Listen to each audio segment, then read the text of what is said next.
நம்ம பூமியில இருக்க மக்கள் ரொம்ப கஷ்டப்படுறாங்க. ஐயப்பா, எனக்கு ஏதாவது ஒரு வழியை கண்டுபிடிக்கணும் அப்பனே. ஐயப்பா, இந்த பூமியில இருக்க மக்கள் ரொம்ப கஷ்டப்படுறாங்க. நான் அவங்களுக்கு ஏதாவது பண்ணணும்னு நினைக்கிறேன். உங்களால் ஏதாவது பண்ண முடியுமா சார்? ஒரு வழி இருக்கு. நம்ம செவ்வாய் கிரகத்துல தண்ணீர் இருக்கிறத நம்ம கண்டுபிடிச்சிருக்கோம். நீங்க அங்க போக தயாரா இருந்தீங்கன்னா உங்களை நான் அனுப்பி வைக்க அங்க தயாரா இருக்கேன். கண்டிப்பா சார், நான் தயாரா இருக்கேன். எப்போ போலான்னு சொல்லுங்க. நம்ம நிலவை நோக்கி பயணம் செய்ய தயாராகிட்டோம் மக்களே.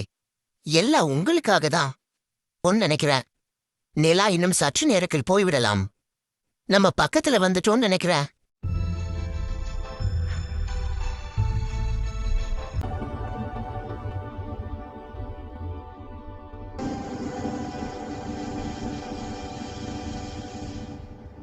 நிலாவுல நம்ம ஒரு வழியா லேண்ட் ஆயாச்சு.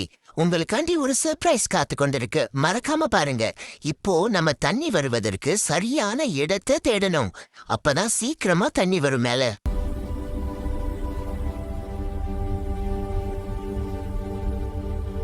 தண்ணிய பார்த்திருப்பீங்கன்னு நினைக்கிறேன். தண்ணி இன்னும் கொஞ்ச நேரத்துல மேல வந்துரும். அது பைப் போட்டு நம்ம பூமிக்கு அனுப்ப போறோம்.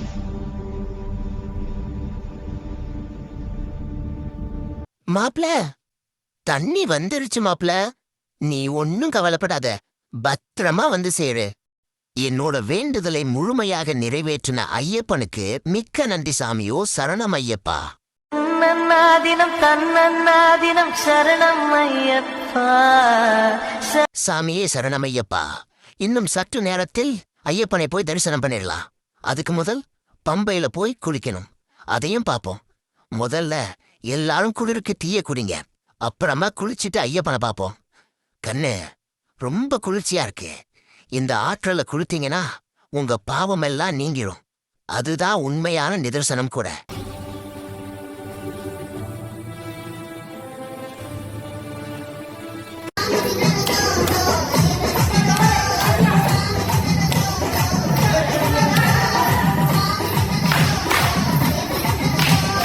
இந்த மாசம்தான் எல்லாரும் கார்த்திகை மாசம் நிறைய பேர் ஐயப்பனுக்கு மாலை போட்டு வர்றாங்க பாரு.